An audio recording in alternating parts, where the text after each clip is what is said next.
Hello, I'm David Gerard and this is Pivot to AI, coming to you daily. Today I've been staring into the abyss for about 15 years now, and let me tell you what I've seen in there.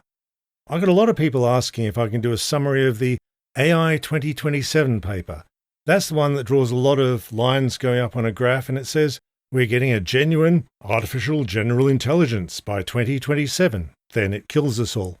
But I can't do AI 2027 in 10 minutes. It's not possible. AI 2027 is gibberish. It's just very dumb. But the important thing about explaining it is, it's coming straight from the hardcore AI doomsday cult nutcases. You'll see AI doomsday cultists a lot in the AI bubble. They all come from one place, the rationalist subculture from LessWrong.com. That's nothing to do with any other historical philosophy called rationalism, but it's what they call themselves. Like the very good, cool, smart guy-ism.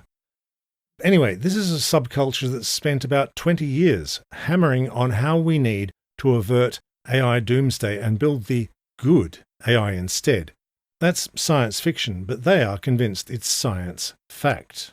So today I'm going to make your life worse by telling you what these guys actually believe. And I'm annoyed that this is important because these guys are influential in Silicon Valley. They were funded by Peter Thiel for 10 years, and a whole lot of the powerful tech guys buy into a lot of these ideas, or the ones that feed their egos. A huge chunk of the staff at the AI companies like OpenAI and so on are full-on AI doomsday cultists. Sam Altman isn't actually a true believer, which is why the cultists tried to fire him from OpenAI in 2023. Ilya Sutskever and some fellow doomsday cultists went off to form Safe Superintelligence. Anthropic is full of the cultists, which is why they keep putting out these papers about how the chatbot totally wants to kill you. The rationalists also started the effective altruism movement, which sounds like a nice idea. Let's be altruist and be effective about it. Except they're sure that obviously the most altruistic project for humanity is averting the AI doomsday. This is the most effective possible altruism. I cannot explain the rationalists in 10 minutes. Can't be done. When Behind the Bastards tried covering just the cult of Ziz, offshoot of the rationalists, they needed 3 hours.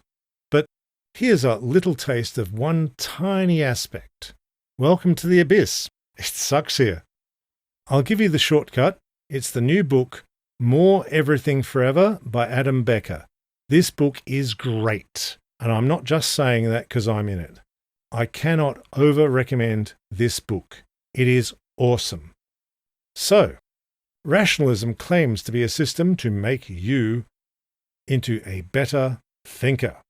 Armed with these tools, you will be superior. You will win out in the real world with your brain. Sounds cool. This rationalism was founded by a fellow called Yudkowsky. You'll see him quoted in the press as an AI researcher or similar. The media call him up because he came up with AI doomsday as we know it. What Yudkowsky actually does is he writes blog posts, and that turned into 1 million or so words of blog posts from 2006 to 2009. This collection of posts is called The Sequences. These were on the website LessWrong.com, so you can call it LessWrong rationalism. A lot of the rationalists have not in fact read The Sequences. I have. But the whole AI doomsday thing percolates straight from The Sequences. So the texts are useful to understand where the ideas come from. Yudkowsky's goal is to live as an emulated human mind running on the future superintelligent AI god computer forever and end death itself. Yudkowsky's entire philosophy was constructed backwards from that goal. Being super smart obviously leads to that, see? I'm going to go through each part of that big statement in a moment, but Yudkowsky realized it might all go wrong if the AI didn't care about humans and human values. So Yudkowsky believes there is no greater threat to humanity than a rogue artificial superintelligence taking over the world and treating humans as just raw materials. Might turn us all into paperclips. And so Yudkowsky has spent the years since the sequences hammering on the AI doomsday and trying to avert it. He wrote the sequences to convince people about the good AI and the bad AI. Quote, "It got to the point that after years of bogging down, I threw up my hands and explicitly recursed on the job of creating rationalists." Unquote. I could write a video that was 6 hours explaining all of this, but we're on a daily schedule here, so today I'm just going to go through the big statement. The goal of LessWrong Rationality is so Eliezer Yudkowsky can live forever as an emulated human mind running on the future superintelligent AI God computer to end death itself. Unquote. If you know anything about philosophy or science or even theology, you're going to be yelling at the screen. I'm just reporting on the ideas behind this. Okay? And I've even brought the quotes. In the post, Singleton's rule okay. In the future, there will be a single superintelligent AI God computer that will control all the resources. Whichever super AI comes first basically just wins. It takes over everything. This is why it's very important to make sure it values humans. Yudkowsky calls that friendly AI. Quote, "It's obvious that a winner-take-all technology should be defined as one in which, ceteris paribus, a local entity tends to end up with the option of becoming one kind of Bostromian singleton, the decision-maker of a global order in which there is a single decision-making entity at the highest level. That is, it's the local God." The post Beyond the Reach of God explains that this friendly AI God will prevent all human death from then on. Quote, "On a higher level of organization, we could build some guardrails and put down some padding, organize the particles into a pattern that does some internal checks against catastrophe. A superintelligence, a mind that could think 1 trillion thoughts without a misstep, would not be intimidated by a challenge where death is the price of single failure." Unquote. Sounds nice? The post-timeless identity posits that the future AI God will not just prevent death, it'll revive every past person it can. Quote, "Why would future civilizations bother to revive me? Requires understanding either economic growth diminishing the cost, or knowledge of history and how societies have become kinder over time, or knowing about friendly AI." Unquote. But this digital immortality plan, we're just talking about copies of you, not you. Well, Yudkowsky's got you covered. Identity isn't in specific atoms, reassures you that you are a pattern of information. You are not the particular atoms in your brain and body, because all subatomic particles of a particular kind are literally identical. Quote, "Quantum mechanics says there isn't any such thing as a different particle of the same kind. So wherever your personal identity is, it sure isn't in particular atoms, because there isn't any such thing as a particular atom." Unquote. Okay.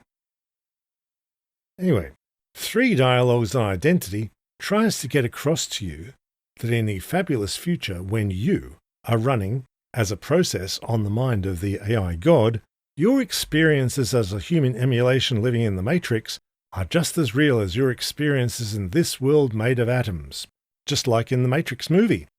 If emulated you eats an emulated banana, it's you eating a banana. Hope that's reassuring. Quote, "Rest assured that you are not holding the mere appearance of a banana. There really is a banana there, not just a collection of atoms." Unquote. Okay. Let's look at timeless identity again. It says that any copy of you at any time in any of the many worlds quantum branches is you. There's no such thing as the original and the copy. Your copies are also you. The same you, not a different you.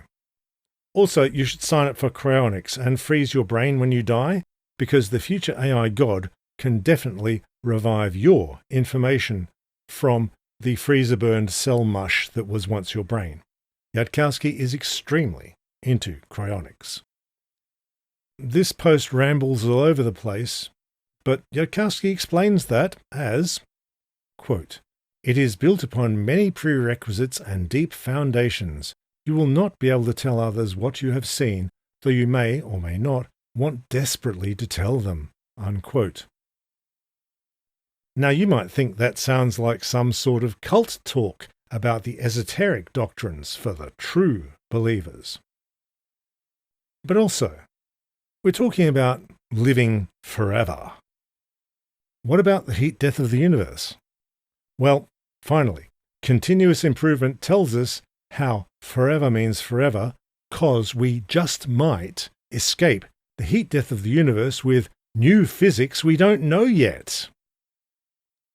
Quote, "There is just a shred of reasonable hope that our physics might be much more incomplete than we realize, or that we are wrong in exactly the right way, or that anthropic points I don't understand might come to our rescue and let us escape these physics."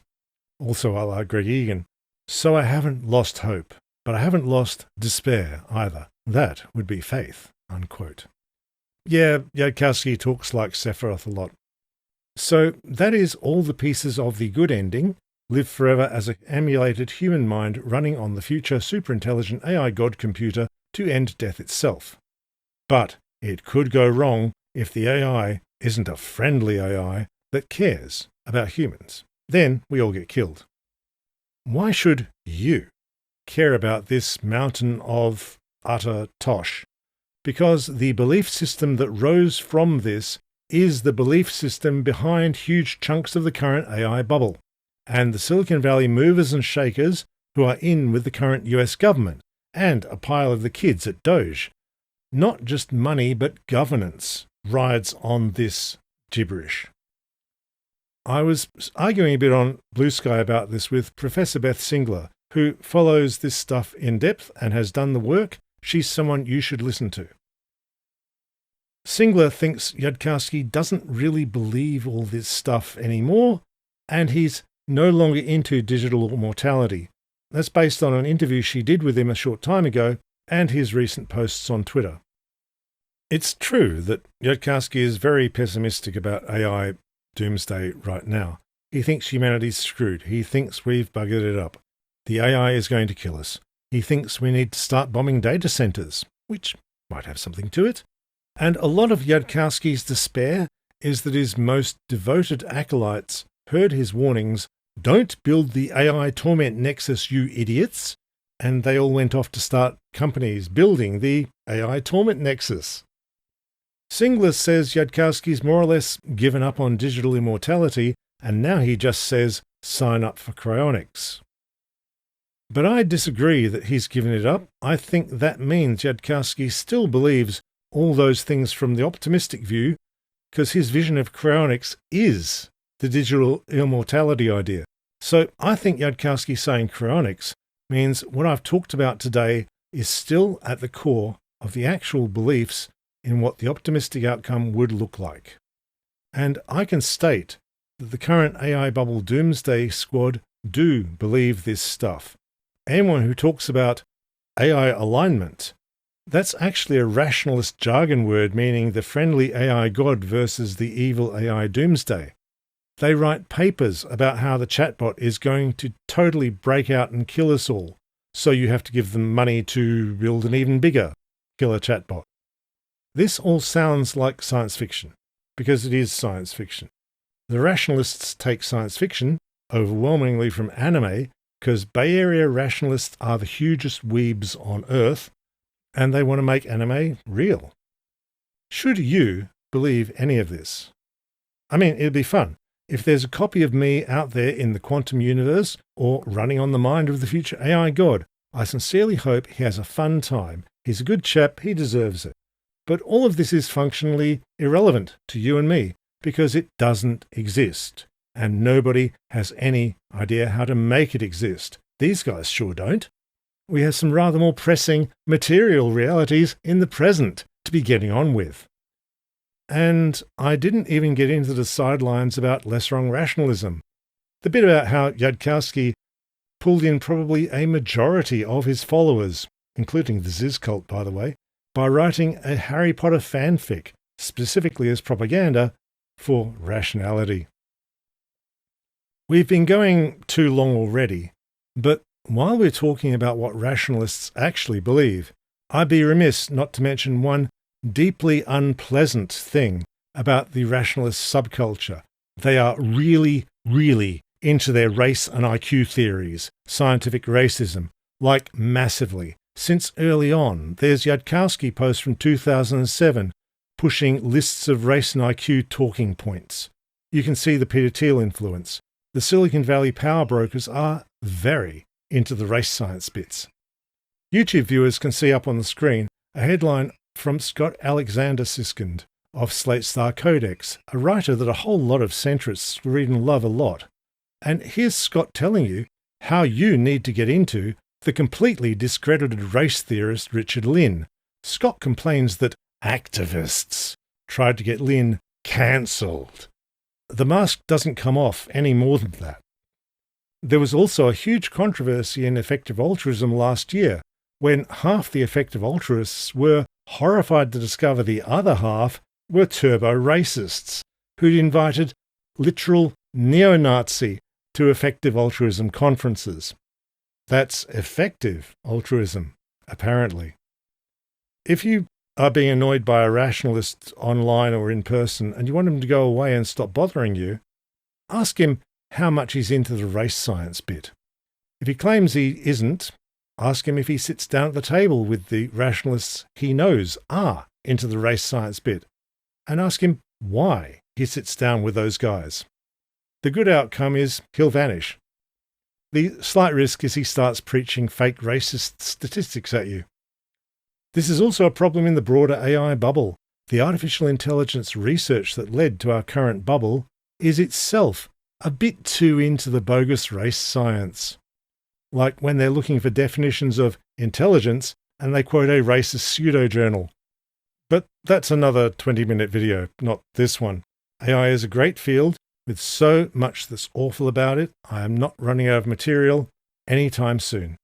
Have a very happy day running as an emulation on the mind of AI God. And I didn't even get to Rocco's Basilisk. Thanks for tuning in to Pivot to AI. If you enjoyed this glance into horrors too stupid for the human brain, do please forward it to everyone you know. A pain shared is a pain doubled. Please do hit like, hit subscribe, leave a nice podcast review, and Pivot's work relies on funding from you, our dear viewers and listeners. So please drop just $5 into the Patreon linked in the show notes below. For all your t-shirt and mug needs, the Redbubble sale runs until midnight Monday night UK time, or 1 a.m. UTC on Tuesday morning. Check the site. Get your clippies while you can. Thank you all. See you tomorrow, and bye for now.